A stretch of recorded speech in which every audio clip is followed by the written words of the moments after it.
En 1977, un baron de la drogue envoie aux États-Unis une offre qui sonne comme un cauchemar. Payez-moi 100 millions de dollars, ou j'empoisonnerai votre pays. Son nom est Kunsa, et il ne bluffe pas. À son apogée, il contrôle l'héroïne à une échelle qui semble irréelle. Environ 40% de l'héroïne dans les rues américaines provient de ces laboratoires de la jungle. La conséquence est brutale. Une overdose sur 4 aux États-Unis est liée à son approvisionnement. De New York à Los Angeles, les salles d'urgence sont submergées par les dégâts. Mais ce qui rend cette haute histoire plus sombre, presque insoutenable, c'est ceci. La CIA a contribué à le créer. Leurs agents secrets ont fourni les premières armes. Leurs camps d'entraînement ont enseigné les tactiques. Ils ont aidé à façonner l'homme qui prendrait plus tard l'Amérique en otage.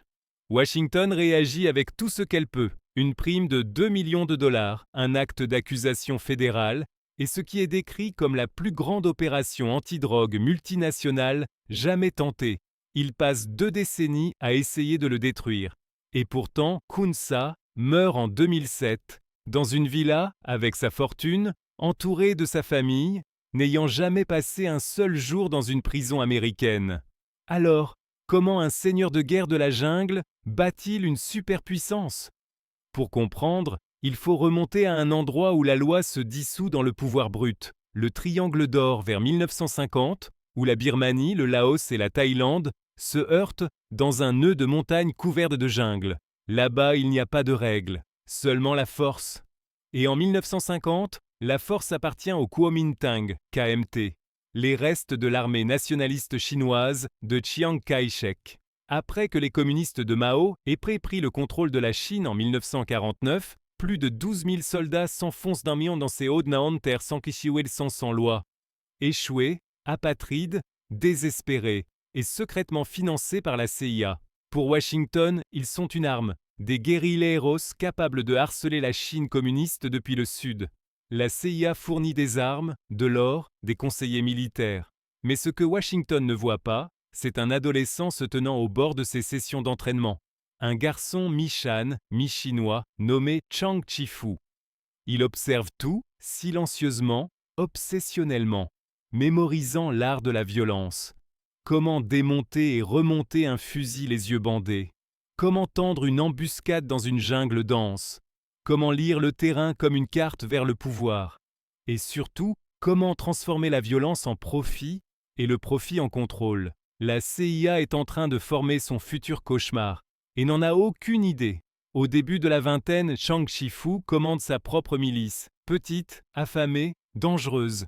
Il commence par des raquets de protection, extorquant des cultivateurs d'opium dans des villages, Shan reculés où il n'y a pas de police à appeler et aucun gouvernement qui se soucie. Mais voici ce qui le sépare de tous les autres voyous de la jungle se battant pour des restes. Chang Chi-fu pense en système. Il ne veut pas seulement voler de l'opium, il veut contrôler l'ensemble de la chaîne d'approvisionnement, des champs de pavots aux raffineries, des routes de contrebande aux distributeurs étrangers. Et puis en 1963, il conclut un accord qui définira toute sa carrière et infléchira la trajectoire du commerce mondial de la drogue. En 1963, l'armée birmane est confrontée à un problème qu'elle ne peut résoudre. Les insurgés communistes se propagent Banik près de la frontière chinoise, se faufilant à travers un terrain de jungle que l'armée contrôle à peine. Les forces conventionnelles sont inefficaces. Ce dont elles ont besoin, ce sont des combattants qui connaissent les masses et les montagnes, qui peuvent en vivre de la terre et qui sont prêts à se battre sans règles. C'est alors que Chang Chi-fu s'avance. Il offre sa milice privée pour combattre les communistes au nom du gouvernement. En retour, l'armée birmane lui donne quelque chose de bien plus précieux que de l'argent, des armes ou du territoire, l'immunité.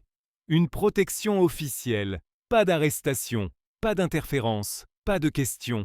Il est libre de trafiquer autant d'opium qu'il le souhaite, ouvertement, tant que ces hommes tiennent les insurgés en échec. En une seule décision, l'État birmane confère à un futur empereur de la drogue sa première licence d'exploitation. Les effets sont immédiats. En moins de 2 ans, les forces de Chang Chi-fu sont mieux armées que l'armée birmane elle-même. Des cargaisons d'armes du marché noir affluent dans ces camps. Fusils, mitrailleuses, mortiers. Ces combattants s'entraînent avec une discipline copiée directement des unités du Kuomintang, soutenu par la CIA qu'il avait autrefois observé en silence. La nouvelle se répand rapidement dans le Triangle d'Or. Son nom n'est plus chuchoté comme une rumeur, il est prononcé avec crainte. Mais Shang Chi-Fu n'est pas intéressé par le rôle d'intermédiaire protégé ou de justicier régional. Il ne veut pas une part du commerce. Il veut un contrôle total, non seulement l'opium, mais l'ensemble du système, des champs de pavots aux raffineries, des routes de contrebande aux distributeurs étrangers. Au printemps 1967, il fait un coup si téméraire qu'il choque tous ceux qui en entendent parler. 500 hommes armés traversent des cols étroits. 300 mules s'étirent sur une ligne de près d'un demi-mile de long. Chaque animal est chargé d'opium brut, valant une fortune sur le marché international. Et Shang Chi-Fu envoie cette caravane directement sur le territoire contrôlé par le Kuomintang. Les mêmes forces qui l'ont entraîné, les mêmes réseaux qui ont dominé le commerce de la drogue du Triangle d'Or pendant plus d'une décennie. Ce n'est pas des affaires, c'est une déclaration de guerre. Pendant des jours, le convoi serpente à travers les sentiers de la jungle, les gardes scrutant la lisière des arbres à la recherche d'embuscades. Puis, près de la frontière laotienne, la jungle éclate. Des tirs éclatent de plusieurs directions à la fois. Les combattants du Kuomintang attendaient, furieux de la trahison. Des unités de l'armée laotienne se joignent à l'attaque, espérant s'emparer de l'envoi pour elles-mêmes. Ce qui suit est un massacre à 3 sur 16 tonnes d'opium. Des mules s'effondrent sous les tirs. Des hommes crient et tombent. Puis, des avions laotiens arrivent au-dessus. Des bombes déchirent la forêt, transformant le sol de la jungle en feu et en éclats. Lorsque la fumée se dissipe, Shang Chi-Fu a tout perdu. L'envoi est détruit ou saisi. Ses hommes sont morts ou dispersés. Son aura d'invincibilité a disparu en un seul après-midi. À seulement 33 ans, il s'échappe de justesse avec sa vie, disparaissant dans la jungle avec une poignée de survivants. Ses ennemis célèbrent. Le Kuomintang croit avoir écrasé un rival. Le gouvernement birman décide qu'il est devenu un fardeau. Et en octobre 1969, lorsque Shang Chi-Fu descend d'un avion pour ce qu'il pense être un voyage de routine, les forces de sécurité se referment sur lui. Il est arrêté, accusé de trahison, menotté et jeté dans une cellule de prison à Mandalay. Son empire est terminé. Du moins, c'est ce que tout le monde croit. Mais ce qu'ils ont vraiment fait, c'est donner à une future légende 5 années ininterrompues pour réfléchir et pour devenir Kunsa. La prison de Mandalay est l'endroit où les empires sont censés mourir. Des murs de béton épais, un silence qui s'étend sur des années, une isolation qui brise la plupart des hommes bien avant de les reformer. Shang Chi-Fu y entre à 35 ans, dépouillé de tout, son armée brisée, sa réputation détruite, son avenir effacé. Le prince de la jungle est censé pourrir dans l'obscurité et être oublié. Mais au lieu de s'effondrer, il fait quelque chose de bien plus dangereux. Il réfléchit, avec rien d'autre que du temps, Shang Chi-Fu commence à dévorer tous les livres qu'il peut trouver, obsédé par la philosophie militaire, en particulier l'art de la guerre de Sun Tzu. Il copie des passages, réécrit des idées, intériorise un principe par-dessus tout. En politique, il n'y a pas d'amis permanents ni d'ennemis permanents, seulement des intérêts qui changent avec le gain et la perte. La loyauté est une illusion, le sentiment est une faiblesse. Chaque alliance est temporaire, chaque relation une transaction en attente d'être exploitée. Il entre en prison en tant que seigneur de guerre motivé par l'émotion et la vengeance. Il en sort comme quelque chose de plus froid, de plus aiguisé, un pur stratège qui voit les gens comme des pièces d'échecs à déplacer, à sacrifier ou à écarter sans hésitation. En dehors de ces murs de prison, ses partisans les plus fidèles refusent de laisser son nom mourir. Ils attendent, ils planifient, et en 1973, ils exécutent l'une des opérations de sauvetage les plus audacieuses de l'histoire criminelle birmane. 2 médecins soviétiques travaillant dans la Birmanie rurale sont kidnappés. La rançon n'est pas de l'argent, c'est la liberté de Shang Chi-Fu. Le gouvernement birman est confronté à un choix impossible. Libérer un traître condamné et perdre la face à l'échelle internationale, ou laisser mourir des citoyens soviétiques et déclencher la fureur de Moscou au plus fort de la guerre froide. Il cède. En 1974, après 5 ans derrière les barreaux, Chang Chi-fu sort de prison et disparaît de l'autre côté de la frontière thaïlandaise. Le gouvernement suppose qu'il est brisé, reconnaissant d'être en vie et qu'il ne représente plus une menace. Il se trompe catastrophiquement.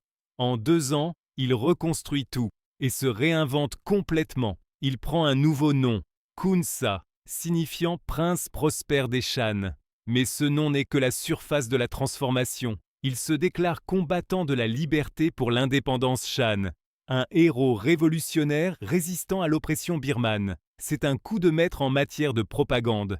Le peuple Shan, longtemps négligé et marginalisé, l'adopte comme son champion. Il ne voit pas les raffineries d'héroïne cachées dans la jungle. Il voit non les écoles qu'il construit, les cliniques qu'il finance, les routes qu'il trace à travers des villages oubliés. Khun Sa a appris la leçon la plus puissante de toutes. Enveloppez vos crimes dans un drapeau et les gens mourront pour vous. Ils vous protégeront, ils vous cacheront. En 1976, il commande une armée renaissante. En 1977, il opère depuis une base fortifiée dans le nord de la Thaïlande, avec des baraquements, de l'artillerie et des missiles anti-aériens. Les généraux thaïlandais ferment les yeux parce qu'il est utile, comme tampon contre les insurgés communistes. L'homme formé indirectement par les services de renseignement américains est devenu un seigneur de guerre toléré par les Américains. Mais Khun Sa ne se satisfait pas du pouvoir régional. Il veut que le monde sache exactement qui il est. Et il est sur le point de faire aux États-Unis une offre qu'ils n'oublieront jamais.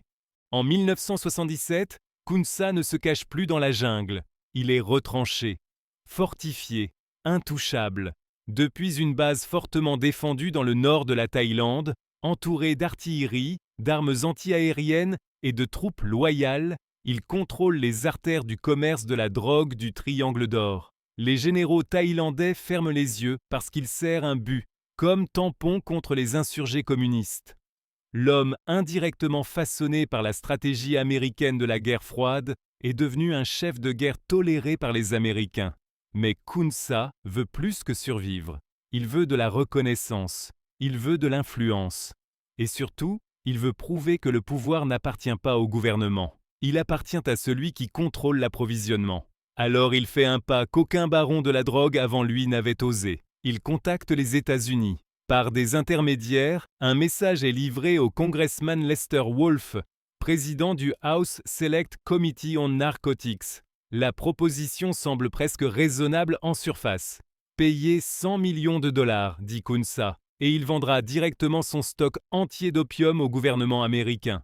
Investissez dans le développement du peuple Shan, et il se retirera du commerce de la drogue pour toujours. Mais sous le langage poli se cache une menace si flagrante qu'elle en est presque obscène. Khun Sa n'offre pas la paix, il offre un choix. Il contrôle le plus grand approvisionnement en héroïne de la planète. Il peut le retirer du marché ou il peut inonder les villes américaines avec. D'une manière ou d'une autre, l'Amérique paiera. C'est du chantage déguisé en diplomatie. Un criminel tenant une superpuissance en otage. À Washington, l'offre suscite la panique et le débat. Certains pragmatiques se demandent discrètement si payer un seul homme pourrait vraiment éliminer un tiers de l'approvisionnement mondial en héroïne. Mais la Maison-Blanche refuse catégoriquement. Payer des criminels créerait un précédent trop dangereux à envisager. Il dénonce publiquement la proposition comme de l'extorsion et jure de ne jamais négocier avec des narcoterroristes. Quand Khun Sa reçoit le rejet à son quartier général dans la jungle, il sourit, il s'y attendait.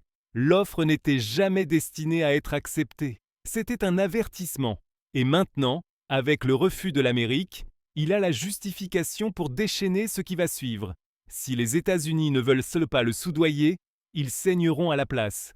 Khun Sa décide de faire quelque chose qu'aucun baron de la drogue n'a jamais fait à cette échelle. Il industrialise la mort. Il transforme la production d'héroïne d'une industrie artisanale dispersée en une fabrication de niveau industriel. Les années 1980 marquent un tournant. Il se déplace plus profondément dans l'État Shan, hors de portée thaïlandaise, là où la pression de Washington ne peut l'atteindre. Là, dans la jungle, il construit quelque chose d'inédit, un narco-État, un gouvernement fonctionnel avec sa propre armée, sa propre économie et une mission industrielle singulière, la production d'héroïne. Des dizaines de laboratoires fonctionnent jour et nuit, raffinant l'opium brut en héroïne presque pure à des niveaux jamais vus auparavant. Ce qui atteignait autrefois les rues américaines, avec une pureté de 3 à 5%, arrive maintenant plusieurs fois plus fort. Des milliers de kilogrammes s'écoulent chaque mois. Les responsables occidentaux de la lutte antidrogue l'appellent une révolution industrielle de la mort, et les chiffres leur donnent raison. En une décennie, l'héroïne du Triangle d'Or domine les villes américaines. Les salles d'urgence débordent, les décès par overdose grimpant en flèche, et l'empire de cet homme de la jungle est au centre de tout. L'Amérique a fait son choix, et maintenant Kunsa va les faire vivre avec. Au début des années 1980, Kunsa n'est plus seulement un trafiquant, il est un dirigeant.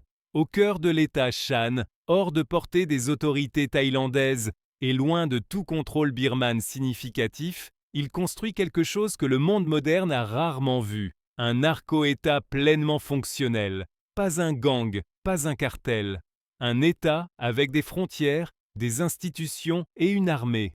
Au centre de tout cela se trouve sa plus grande arme, non pas des fusils, non pas des missiles, mais la chimie. Des dizaines de laboratoires d'héroïne fonctionnent 24 heures sur 24, cachés sous les canopées de la jungle. L'opium brut afflue des champs de pavots et en ressort sous forme d'héroïne numéro 4, raffinée à une pureté quasi industrielle. Avant Kunsa, l'héroïne atteignant les rues américaines était généralement diluée à 3 ou 5%. Son produit est exponentiellement plus fort, plus pur, plus mortel et produit à grande échelle. Cela change tout. Ce qui était autrefois un commerce fragmenté et inefficace devient une chaîne de montage de la mort. Des milliers de kilogrammes quittent la jungle chaque mois. Les responsables occidentaux de la lutte antidrogue ont du mal à trouver des mots assez forts pour le décrire. Ils l'appellent une révolution industrielle de la mort.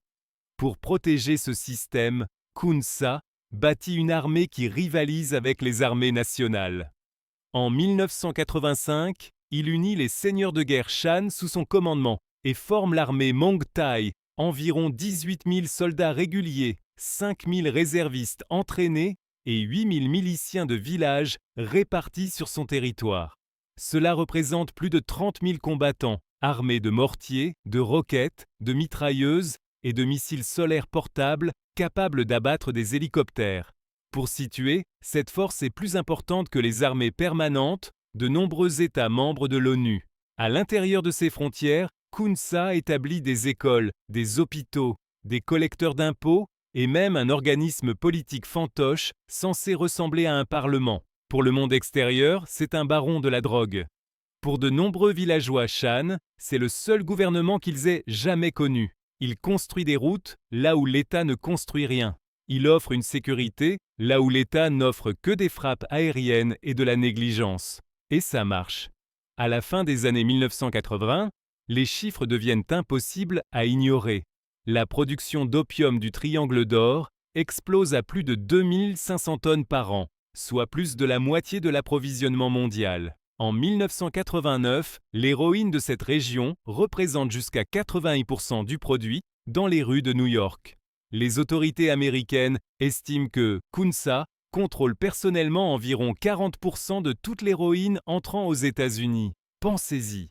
4 overdoses d'héroïne sur 10 en Amérique proviennent des faits des laboratoires de cet homme dans la jungle. Lorsque des journalistes étrangers risquent le voyage pour l'interviewer, Kunsa est calme, éloquent, presque charmant. Il insiste sur le fait que les Occidentaux consommeront de la drogue quoi qu'il arrive. Il se décrit comme un homme d'affaires répondant à la demande. Puis, il pose une main sur sa poitrine et affirme que chaque dollar finance la lutte Shan pour l'autodétermination. De nombreux villageois le croient. L'armée birmane, cependant, sait exactement ce qu'il est. Mais tout au long des années 1980, elle n'agit jamais vraiment contre lui. La raison est simple et corrosive, la corruption. Des officiers de haut rang perçoivent discrètement des pots de vin, profitant du même commerce qu'ils condamnent en public. Le véritable bouclier de Khun Sa n'est pas son armée, ce sont les fonctionnaires payés pour fermer les yeux. Ce qui le sépare véritablement de tous les barons de la drogue avant ou après lui, c'est qu'il ne se cache pas. Il veut que le monde sache qui il est et ce qu'il contrôle. En 1988, alors que le président américain déclare une guerre renouvelée contre la drogue, Khun Sa invite des journalistes internationaux à son quartier général et fait l'impensable. Il déclare la guerre en retour, devant la caméra. Il répète son offre de 100 millions de dollars. Il se moque de l'hypocrisie américaine. Il défie même la DEA directement, souriant en demandant « Pourquoi ne pas utiliser un bandit pour attraper un bandit ?» Il ne fuit pas. Il ose la nation la plus puissante du monde à l'arrêter. Et les États-Unis répondent « Finalement ». Une prime de 2 millions de dollars est mise sur sa tête. Des saisies massives suivent. Une seule cargaison interceptée contient 2400 kg d'héroïne pure, destinée à New York. Dans la rue, elle aurait valu des centaines de millions de dollars. Assez pour alimenter des centaines de milliers de dépendances. Khun Sa réagit à peine. Quand on contrôle la moitié de l'approvisionnement mondial, perdre quelques tonnes est une erreur d'arrondi. La pression commence à monter. Lentement, implacablement. Et pour la première fois depuis des décennies, des forces d'un et s'alignent que Khun Sa ne peut ni acheter, ni menacer, ni échapper. Au début des années 1990, l'équilibre commence enfin à changer. Non pas parce que Khun Sa s'est affaibli, mais parce que les ennemis qui se rapprochent de lui sont différents de tout ce qu'il a affronté auparavant. Ce ne sont pas des gouvernements qu'il peut corrompre, intimider ou attendre. Ce sont des rivaux qui veulent son territoire de façon permanente. Du nord, la milice Wa se lève. Ils sont impitoyables, disciplinés et aussi à l'aise dans la jungle que les hommes de Khun Sa. Mais contrairement aux challengers précédents, les Wa sont discrètement soutenus par l'armée birmane, qui a finalement décidé que Khun Sa était devenu plus une source de problèmes qu'il n'en valait la peine. Le même État qui l'avait autrefois protégé se prépare maintenant à l'effacer. Dans le même temps, les États-Unis lancent l'opération Tiger Trap, la plus grande opération antidrogue multinationale jamais visant un seul homme. Cette fois, la stratégie n'est pas de prendre d'assaut la jungle, c'est d'étrangler l'empire de l'extérieur. Travaillant avec la police thaïlandaise et des partenaires internationaux, la DEA commence à démanteler son réseau pièce par pièce. Ses courtiers à Bangkok sont arrêtés. Ses contacts d'expédition à Singapour sont extradés. Ses blanchisseurs d'argent à Hong Kong voient mis leurs comptes gelés du jour au lendemain. Rien qu'en 1994, 11 de ses principaux lieutenants sont capturés lors de raids coordonnés à travers la Thaïlande. Pour la première fois en 20 ans, les routes de contrebande de Khun Sa commencent à se fermer. Les pipelines qui alimentaient son Kotrat, son narco-État commencent à se tarir. Et puis quelque chose d'encore plus dangereux se produit. Sa couverture politique s'effondre. D'anciens alliés au sein du mouvement nationaliste Shan font défection publiquement, l'accusant de trahir la cause pour des richesses personnelles. L'image du combattant de la liberté se fissure. Le mythe qui le protégeait depuis des décennies commence à pourrir de l'intérieur. En 1995, Khun Sa perd sur tous les fronts à la fois. Militairement, les Wa avancent, s'emparant de villages qui lui étaient sa loyaux depuis des années. Logistiquement, les forces thaïlandaises barricadent que les routes du sud dont dépendent ses contrebandiers. Politiquement, ses partisans se détournent. Son territoire rétrécit mois après mois. Son corps le lâche aussi. Des décennies de vie dans la jungle, de stress constant et de forte consommation de tabac ont fait des ravages. À 61 ans, les analystes du renseignement prévoient un effondrement imminent. La DEA prépare ce qu'ils appellent la fin de partie. Un siège final de son bastion qui, selon eux, se terminera de deux manières. La mort dans une fusillade ou l'extradition enchaînée. Tout le monde s'attend à un final violent. Une fin à la Scarface. Des laboratoires d'héroïne en feu. Des gardes du corps morts. Un seigneur de guerre défiant refusant de se rendre. Mais ils oublient une chose. Khun Sa n'a jamais cessé de penser avec 3 coups d'avance. Le 5 janvier 1996, le monde reçoit une nouvelle qui n'a aucun sens. L'armée birmane publie un communiqué calme, presque désinvolte. Khun Sa s'est rendu, pas aux Américains, pas aux autorités thaïlandaises, pas à ses ennemis. Il se rend au gouvernement birmane lui-même. Pas de siège, pas de bataille, pas de dernière résistance. Kun Sa entre dans un camp de l'armée birmane, serre la main des généraux qu'il a autrefois combattus et négocie sa propre sortie de l'histoire. Et l'accord qu'il obtient est presque incroyable. Les termes de la reddition de Kun Sa étaient si cyniques qu'il défiait presque toute croyance. Il accepta de dissoudre l'armée Mongtai et de se retirer officiellement du commerce de la drogue. Pas de bataille finale, pas de siège dramatique, juste une fin tranquille à ses propres conditions. En retour, le gouvernement birmane lui donna exactement ce qu'il voulait, une protection totale. La Birmanie garantit que Kun Sa ne serait jamais, sous aucune circonstance, extradé vers les États-Unis ou tout autre pays. Il conserva sa fortune, des centaines de millions de dollars accumulés sur 3 décennies de trafic d'héroïne, et fut autorisé à vivre librement à l'intérieur des frontières birmanes pour le reste de sa vie. Washington réagit avec fureur. Les États-Unis exigèrent immédiatement l'extradition, faisant référence à l'acte d'accusation fédéral de 1989 à New York. Des pressions diplomatiques suivirent, ainsi que des protestations et des menaces de sanctions. Mais la réponse de la Birmanie fut courte et définitive. Il n'y avait pas de traité d'extradition et aucun ne serait négocié. Après des années de sanctions américaines, de critiques sur les atteintes aux droits de l'homme et de soutien aux mouvements d'opposition, le régime militaire birman n'avait aucune incitation à coopérer. En fait, protéger Kun Sa devint une déclaration de défi. Il avait trouvé le seul endroit sur Terre où le pouvoir judiciaire américain ne pouvait tout simplement pas l'atteindre. Kun Sa s'installa dans une villa gardée à Yangon, loin de la jungle où il avait bâti son empire. Le seigneur de guerre s'effaça dans la vie civile. Au fil des ans, il réinvestit sa fortune de la drogue dans des entreprises légitimes. L'immobilier pendant une période de croissance urbaine rapide, une compagnie nationale de transport par bus et des opérations minières de rubis dans les régions riches en gemmes de Birmanie.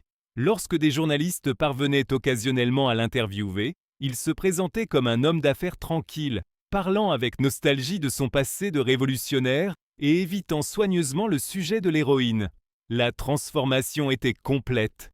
Le seigneur de guerre devint prisonnier. Le prisonnier devint combattant de la liberté. Le combattant de la liberté devint empereur de la drogue. Et finalement, l'empereur de la drogue devint un entrepreneur retraité. Chaque identité fut adoptée lorsqu'elle était utile et abandonnée lorsqu'elle ne le servait plus. La DEA maintint son acte d'accusation actif pendant 11 années supplémentaires. Des plaintes diplomatiques furent déposées année après année. Rien de tout cela n'eut d'importance. Kun Sa resta à Yangon, protégé par un gouvernement qui n'avait aucune raison de le livrer et toutes les raisons de le garder silencieux. Le 26 octobre 2007, Kun Sa mourut de cause naturelle à l'âge de 73 ans. Il ne comparut jamais devant un tribunal américain. Il ne porta jamais de menottes sur le sol américain. L'homme responsable d'avoir inondé le monde d'héroïne échappa entièrement à la justice. Et c'est la dernière ironie de son histoire. Kun Sa n'a pas vaincu les États-Unis avec des armées ou des armes. Il a gagné en comprenant le pouvoir, en sachant exactement où s'arrête la portée d'une superpuissance et comment se placer juste au-delà.